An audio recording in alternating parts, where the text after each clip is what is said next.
नमस्कार। आप सभी दर्शकों का हमारे विशेष स्वास्थ्य कार्यक्रम आपका स्वास्थ्य सजीव फोन इन में बहुत बहुत स्वागत है। मैं हूं आज आपके साथ डॉक्टर तोशी व्यास कौराने। दर्शकों, इस कार्यक्रम के माध्यम से हमारी कोशिश होती है कि स्वास्थ्य से जुड़ी महत्वपूर्ण विषयों तक को हम आप तक सरल भाषा में और उचित जानकारी के साथ पहुंचाएं। इसी कड़ी में आज हम चर्चा करने जा रहे हैं प्लास्टिक सर्जरी और आधुनिक चिकित्सा पर। प्लास्टिक सर्जरी, इस शब्द को जब भी सुनते हैं तो मन में आता है, एक तस्वीर सामने उभर कर आती है कि कोई चेहरे की सुंदरता बढ़ाने के लिए कोई सर्जरी होगी या कोई किसी प्रकार की कॉस्मेटिक सर्जरी होगी। लेकिन क्या प्लास्टिक सर्जरी का दायरा इतना सीमित है? नहीं, प्लास्टिक सर्जरी का दायरा बहुत ही व्यापक है, जिसके बारे में आज हम हमारे एक्सपर्ट से चर्चा करेंगे। मसलन कोई दुर्घटना हो जाती है और शरीर का कोई अंग या चेहरा क्षतिग्रस्त हो जाता है, या जलने के बाद कोई अंग काम नहीं करता या निशान पड़ जाते हैं, या फिर जन्मजात ही कोई विकृति हो, या कैंसर के बाद किसी प्रकार की रिकंस्ट्रक्टिव सर्जरी हो। प्लास्टिक सर्जरी हर जगह मौजूद है और वो आपके जीवन को बेहतर बनाती है। आज इसी विषय पर चर्चा करने हमारे साथ स्टूडियो में मौजूद हैं जानी मानी plastic surgeon doctor Mrinmayee Dabholkar Jha. Doctor साहिबा, आपका कार्यक्रम में बहुत बहुत स्वागत है। थैंक यू सो मच, धन्यवाद। दर्शकों, आपके कोई भी प्रश्न हो आज प्लास्टिक सर्जरी और आधुनिक चिकित्सा से रिलेटेड, तो आप हमें कॉल करके हमारे विशेषज्ञ से सीधे अपने प्रश्न पूछ सकते हैं। आपकी जो भी जिज्ञासा है, हमारे विशेषज्ञ उसे शांत करने की पूरी कोशिश करेंगी। हमारे 2 फ़ोन नंबर्स हैं, कृपया आप उन्हें नोट कर लीजिए। 0755-266-0049 और 0755-266-0232। डॉक्टर, सबसे पहले तो हम आपसे जानना चाहेंगे कि प्लास्टिक सर्जरी क्या होती है? प्लास्टिक शब्द का क्यों इस्तेमाल किया जाता है, और क्या ये केवल सौंदर्य सुधार तक सीमित है, या फिर थोड़ा सा हमारे दर्शकों को इसका जो रिकंस्ट्रक्टिव रोल है या फंक्शनल एस्पेक्ट में जो इसका रोल है, उसके बारे में हमारे दर्शकों को थोड़ा बताइए। नमस्कार। प्लास्टिक सर्जरी एक्चुअली आधुनिक से ज़्यादा बहुत ज़्यादा भारतीय है। अगर आप भारतीय देखें तो नाक कटने वाला एक ताना मारा जाता है। पुराने ज़माने में नाक काटा जाता था एज ए पनिशमेंट। तो महर्षि सुश्रुत ने प्लास्टिक सर्जरी का जन्म इंडिया में किया, भारत में किया, जिसके वजह से एक दूसरी जगह की चमड़ी नाक बनाने के लिए यूज़ की जाती है। प्लास्टिक माने किसी को मेल्ट करना या मोल्ड करना या उसका शेप देना। तो चीक से या सर से चमड़ी लेके नाक बनाई जाती है और अभी तक इसको भारतीय तकनीक बोला जाता है। तो प्लास्टिक सर्जरी का जन्म भारत में हुआ है।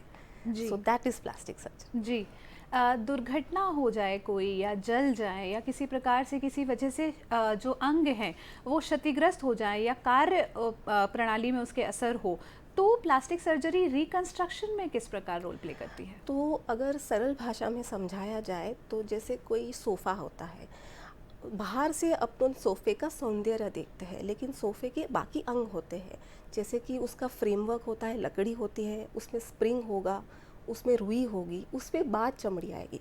प्लास्टिक सर्जरी का भी यही रोल है। पहले उसमें एक फ्रेमवर्क होगा, हड्डी कार्टिलेज ठीक किया जाएगा, उसके ऊपर से चर्बी का लेयर होगा और सबसे आखिर में चमड़ी होगी।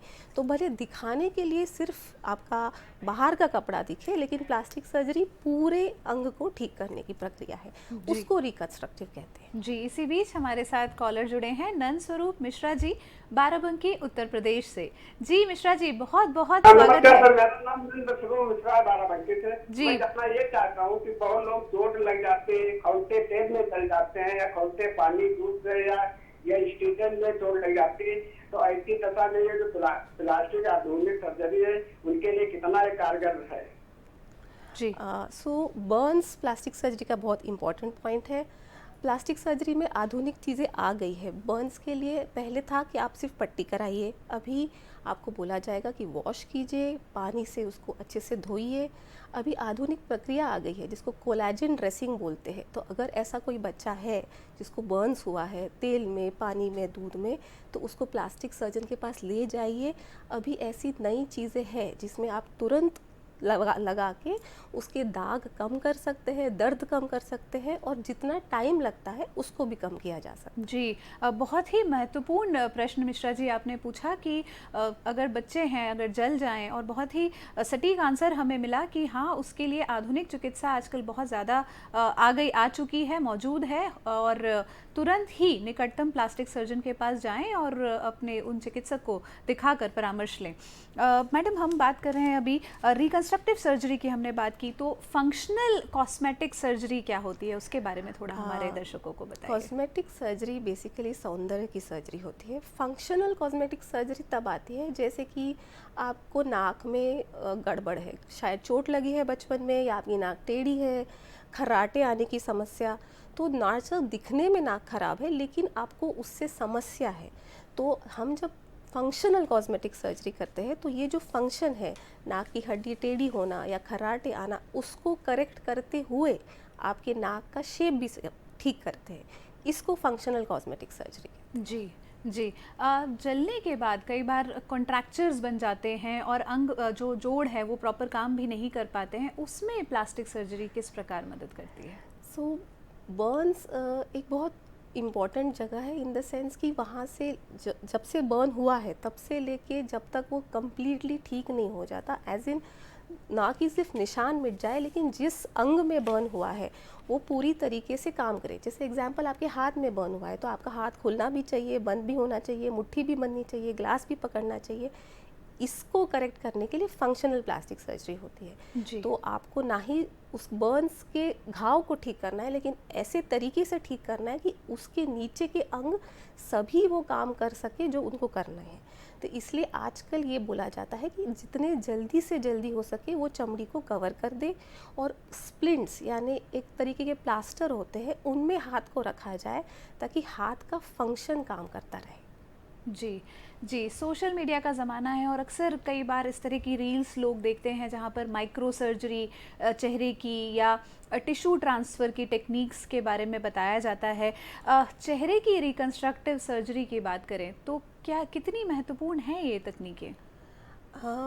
माइक्रो सर्जरी या फिर रिकंस्ट्रक्शन सर्जरी आज के ज़माने में बहुत इम्पॉर्टेंट है, क्योंकि आज कैंसर एक बहुत बड़ी बीमारी है, स्पेशली इंडिया में जहाँ पे तंबाकू का सेवन होता है। मुंह का कैंसर एक्चुअली काफ़ी ज़्यादा गंभीर समस्या है। मुंह के कैंसर को निकालने के बाद आपका मुंह टेढ़ा हो सकता है, उसमें गड्ढे हो सकते हैं, आप उसको घाव को खुला नहीं छोड़ सकते। इस टाइम पे functional microsurgery as in आपके बाकी किसी बॉडी के हिस्से से, जैसे कि पैर से या हाथ से, पूरी चमड़ी, चर्बी और हड्डी सहित पूरा ट्रांसफ़र किया जाता है टिश्यू का, और उस टिश्यू को गर्दन की नसों से जोड़ा जाता है माइक्रो सर्जरी के द्वारा।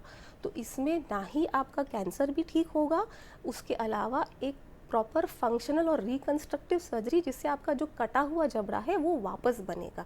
इसको माइक्रो सर्जरी रिकंस्ट्रक्शन बोलते हैं। जी, सर्जरी की जो भी प्लास्टिक सर्जरी की प्लानिंग आजकल काफ़ी प्रिसाइज हो गई है, उसके बारे में थोड़ा हमारे दर्शकों को बताइए, कितनी आधुनिक हो गई है अब ये सुविधा?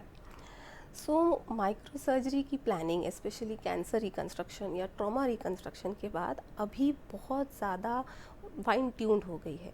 इसमें सीटी स्कैन्स और एमआरआई की मदद से एग्जैक्टली बताया जा सकता है कि आपका कितना बड़ा डिफेक्ट होगा, और उस डिफेक्ट को बंद करने के लिए आपको बाकी जगह से कितनी चमड़ी या हड्डी लेनी पड़ेगी। इसको 3D रिकंस्ट्रक्शन बोलते हैं, जो अभी 3D इम्प्रिंट्स के साथ, 3D इम्प्लांट्स के साथ अपन कर सकते हैं, ताकि जो आप कैंसर से पहले जितना आपका चेहरा दिखता था उतना ही लगभग दिखे। जी, एआई का ज़माना है और भी बहुत सारी टेक्नोलॉजी अब आ चुकी है, उसी का एक नई टेक्नोलॉजी है 3D प्रिंटिंग। तो 3D प्रिंटिंग, अभी प्रिंटर तो हम लोग ज़्यादातर, हमारे दर्शक भी यही समझते हैं कि कोई सामान आपने बनाया, पर क्या अंग प्रत्यारोपण में या फिर इस तरह की किसी चीज़ में भी 3D प्रिंटिंग का इस्तेमाल अब होने लगा है? 3D प्रिंटिंग टिश्यू नहीं बनाता, लेकिन 3D प्रिंटिंग से जो टिश्यू गया है उसका जो जिस तरीके से अपने को रिकंस्ट्रक्शन करना है उसका प्री मेड मॉडल आता है। तो आपके सीटी स्कैन के द्वारा ये 3D प्रिंटिंग की जाती है और उस 3D मॉडल को बनाते हुए फिर एक प्लास्टिक सर्जन आप ही के अंग को लेके उस तरीके से बनाएगा ताकि आपके जबड़े में वो परफेक्टली फिट हो जाए। जी, so we can help that वे।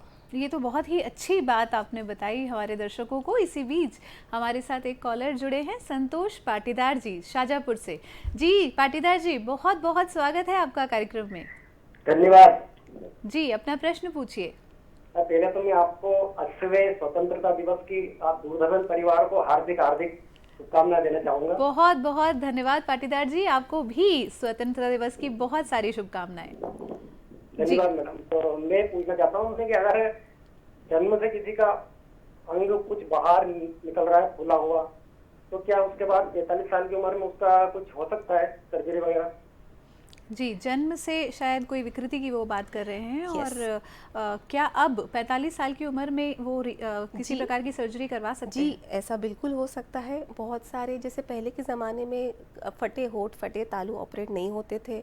जन्मजात बड़ा घाव है या बड़ा दाग है चेहरे पे, उसका भी काफ़ी लेट तक प्लास्टिक सर्जरी हो सकती है, डिपेंडिंग कि आपको किस तरीके की समस्या है, कि लिम्फ नोड है या लाइपोमा है या कोई एवी मालफॉर्मेशन है। उसकी जांच करके उसकी समस्या का समाधान किया जा सकता है। बहुत ही महत्वपूर्ण और ज़रूरी बात कि आप कितने भी बड़े हो जाएं, लेकिन अगर आपको कोई विकृति है जन्मजात तो आप निश्चित ही अपने निकटतम प्लास्टिक सर्जन से मिलकर इलाज करवा सकते हैं। इसी के साथ वक्त हो गया है दर्शकों अभी एक अंतराल का। मिलते हैं ब्रेक के बाद। बने रहिए कार्यक्रम आपका स्वास्थ्य में।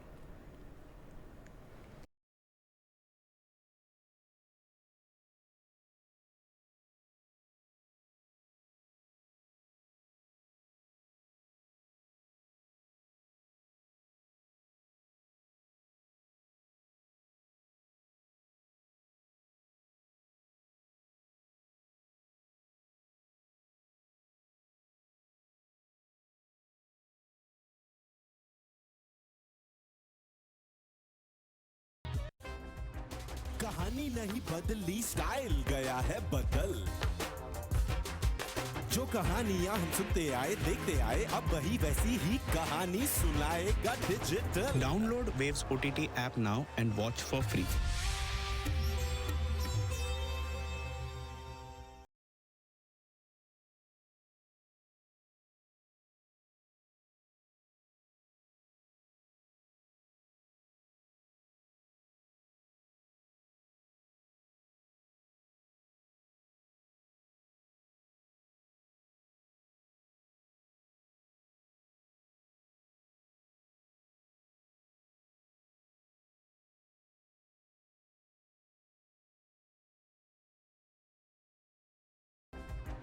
कहानी नहीं बदली, स्टाइल गया है बदल।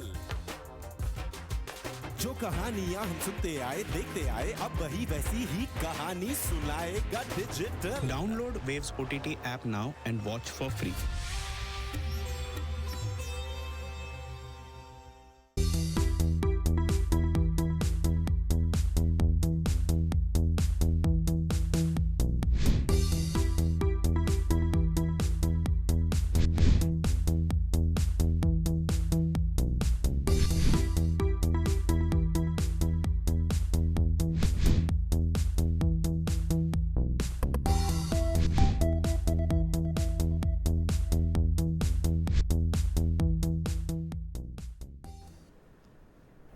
और इस अंतराल के बाद एक बार फिर आपका बहुत बहुत स्वागत है कार्यक्रम आपका स्वास्थ्य सजीव फोन इन में।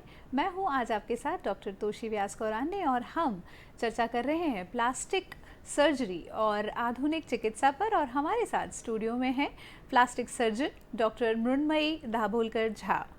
डॉक्टर, अभी हम जैसे हमारे कॉलर के साथ चर्चा कर रहे थे क्लेफ्ट पैलेट या किसी जन्मजात विकृति पर, उसके बारे में हमारे दर्शकों को थोड़ा बताइए, क्योंकि अक्सर माता पिता जिनके बच्चों को क्लेफ्ट पैलेट या क्लेफ्ट लिप होता है वो काफ़ी परेशान रहते हैं कि अब क्या किया जाए।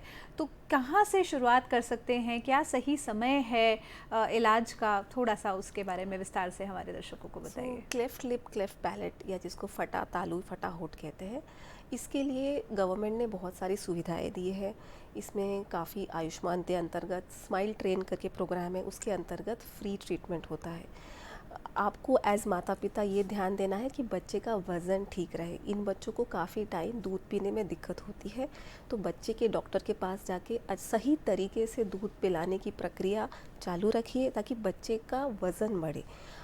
ऑपरेशन यूजुअली 6 मंथ्स के बाद, मतलब बच्चा जब 6 महीने का हो जाता है तब होता है, अगर उसका वज़न 5 किलो से ज़्यादा है। तो बच्चे एज माता पिता आपका सबसे ज़्यादा प्रायोरिटी ये होना चाहिए कि आप बच्चे के पोषण को ध्यान दें ताकि सही समय पे उसका ऑपरेशन हो जाए।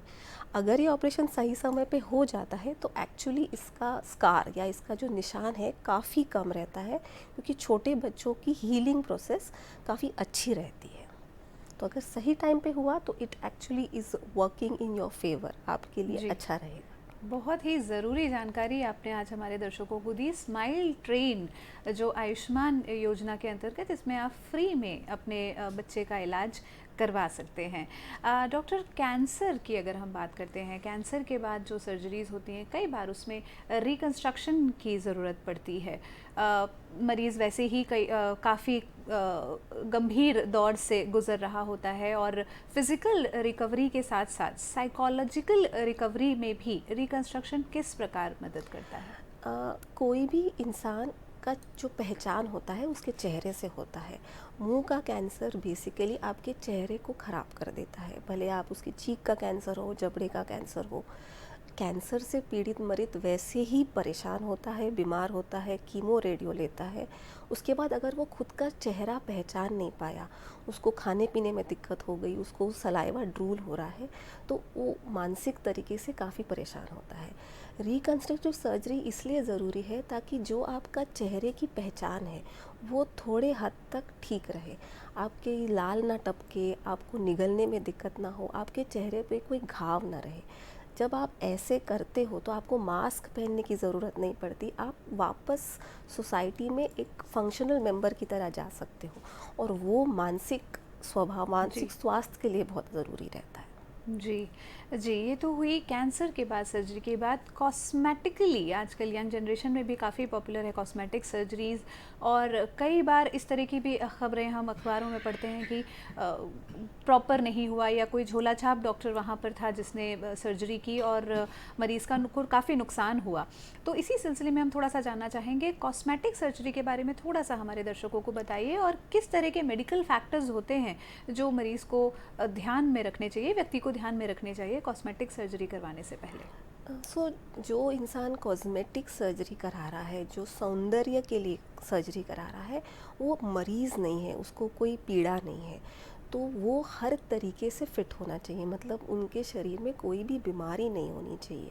अगर आप किसी चीज़ के लिए कॉस्मेटिक सर्जरी करा रहे हो, लेट्स से आप नाक की सर्जरी करा रहे हो, या प्रेगनेंसी के बाद जो पेट लटक रहा है उसके लिए लाइपोसक्शन करा रहे हो, तो ये सोच के चलिए कि ये आपका फाइनल ये है, आपका पूरा फैमिली कंप्लीट होना चाहिए, और वो अपने लिए करा रहे हो।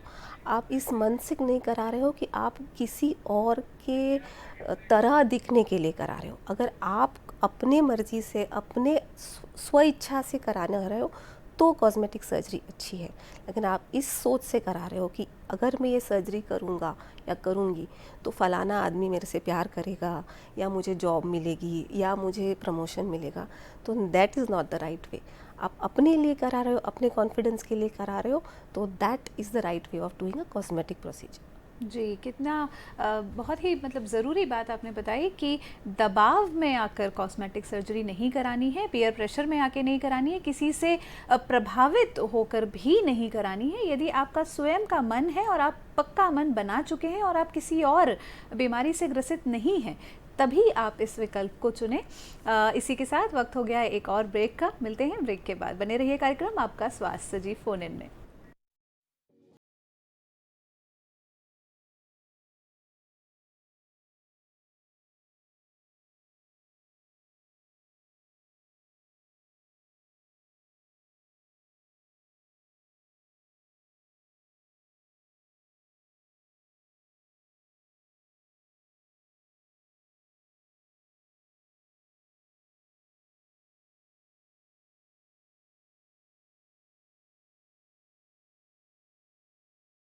कहानी नहीं बदली, स्टाइल गया है बदल।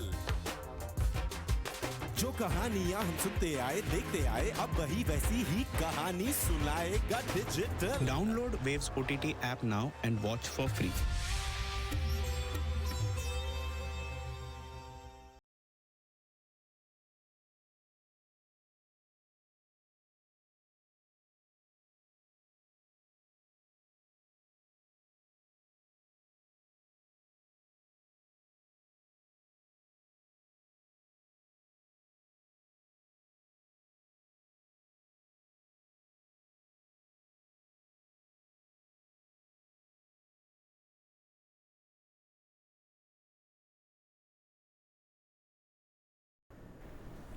नमस्कार दर्शकों, एक बार फिर आपका बहुत बहुत स्वागत है कार्यक्रम आपका स्वास्थ्य में। आज हम चर्चा कर रहे हैं प्लास्टिक सर्जरी और आधुनिक चिकित्सा के बारे में। मैं हूं आपके साथ आज डॉक्टर तोशी व्यास कौरान। कॉस्मेटिक सर्जरी की हम बात कर रहे हैं। डॉक्टर मृण्मयी हमारे साथ स्टूडियो में मौजूद हैं, मशहूर प्लास्टिक सर्जन हैं। हम आपसे ये भी जानना चाहते हैं कि कॉस्मेटिक सर्जरी के लिए क्या कभी ऐसे भी कुछ मामले होते हैं या जिसमें प्लास्टिक सर्जन मना कर देते हैं कि आप कि कॉस्मेटिक सर्जरी नहीं हो सकती? जी, ऐसा कई कई पेशेंट्स आते हैं जिनको हमको मना करना पड़ता है। 2-3 किस्म के होते हैं। एक जो किसी और के लिए कर रहा है कि मेरे हस्बैंड चाहते हैं कि मेरा ऐसा फेस हो, या मेरे हस्बैंड चाहते हैं कि मेरा ऐसा फिगर हो, तो नॉट अ राइट थिंग। आपको चाहिए, आपके लिए करना चाहिए। दूसरी चीज़, आपको बहुत ही अनरियलिस्टिक एक्सपेक्टेशंस है कि अभी मैं 120 किलो की हूँ, आप मेरी प्लास्टिक सर्जरी करा दीजिए, मैं 60 किलो की हो जाऊँगी। शरीर ऐसे काम नहीं करता, उसके एक लिमिटेशंस होते हैं, उसके लिए बाकी चीज़ें भी करनी पड़ती है। प्लास्टिक सर्जरी द्वारा आपको हम ऐश्वर्या राय की जैसे नहीं बना सकते, ये सिर्फ फिल्मों में, टीवी में होता है। सो अगर आपकी ऐसी एक्सपेक्टेशंस है तो हम काफ़ी समय मना कर देते हैं ऐसे पेशेंट्स को। जी जी। सोशल मीडिया है, यंग जनरेशन काफ़ी ज़्यादा समय अपना सोशल मीडिया पर बिताते हैं और एक पॉपुलर होने का भी एक चार्म रहता है कि हम अच्छे दिखें और हम ज़्यादा फेमस हो जाएं, जल्द से जल्द ज़्यादा फेमस हो जाएं। क्या इस तरह के मामले भी आते हैं आपके पास आजकल? और इसमें क्या डिसीजंस यूजुअली आप लेते हैं? तो नए पीढ़ी मुझे काफ़ी अच्छी लगती है, काफ़ी सेंसिबल है, काफ़ी नॉलेजेबल है। उनको बहुत ज़्यादा नॉलेज है वर्ल्ड का, कैसे दिखना है, कैसे केयर करना है। तो मैं I am very proud of the new generation today. वो अपने जैसा दिखना चाहते हैं और ये उनकी सबसे अच्छी क्वालिटी है। वो मुझे किसी और के जैसा नहीं बनाओ, लेकिन मुझे अपने जैसा बनाओ जैसे मैं 20 साल की उम्र में लगती थी। ये एक बहुत अच्छी सोच है। आपको यंग दिखना है, आपको रिफ़्रेश्ड दिखना है, और ऐसे तरीके में हम काफ़ी हेल्प कर सकते हैं। जी। तो यंग जनरेशन को बहुत ज़्यादा इन्फ्लुएंस नहीं होना है, लेकिन यदि आपका स्वयं का मन है तो डेफिनेटली आप इस तरह के प्रोसीजर्स में जा सकते हैं। आर्टिफिशियल इंटेलिजेंस की बात करें, क्या रोल है अब आर्टिफिशियल इंटेलिजेंस का? क्या पहले से ही बता दिया जाता है कि आप किस प्रकार के दिखेंगे सर्जरी के बाद, या किस प्रकार का चेहरा होगा, या क्षतिग्रस्त हो गया है या जलने के बाद निशान है तो किस तरह का सर्जरी के बाद दिखेगा? क्या ये सारी सुविधाएँ अब उपलब्ध हैं? यस, ये सारी सुविधाएं उपलब्ध है।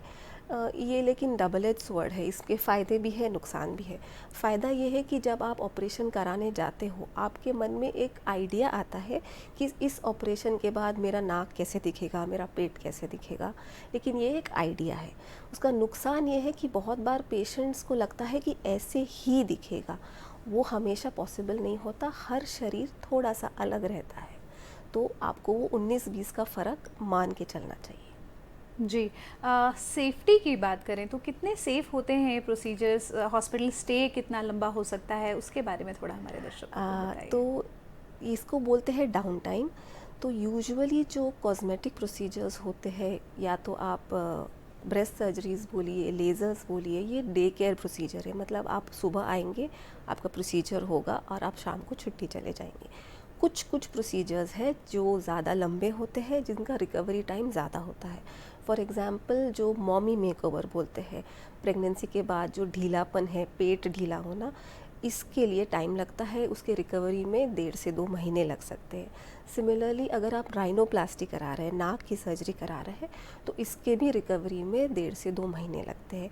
आप जनरलाइज नहीं कर सकते, तो अगर जी। आपको कोई कॉस्मेटिक प्रोसीजर कराना है तो प्लीज़ जी। आपके डॉक्टर से कंसल्ट कीजिए। जी, डॉक्टर मृण्मयी, आज आपने बहुत ही महत्वपूर्ण जानकारियाँ हमारे दर्शकों को प्लास्टिक सर्जरी और आधुनिक चिकित्सा के विषय में दी। हमारे स्टूडियो में आने के लिए, हमसे बात करने के लिए आपका बहुत बहुत धन्यवाद।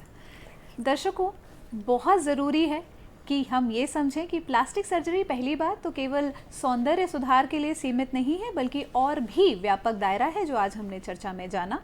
लेकिन साथ ही बहुत महत्वपूर्ण है कि हम किसी के इन्फ्लुएंस में आकर प्लास्टिक सर्जरी ना कराएं और ना ही कराने की सोचें और ना ही किसी और पर इस तरह की सर्जरीज कराने का दबाव बनाएं।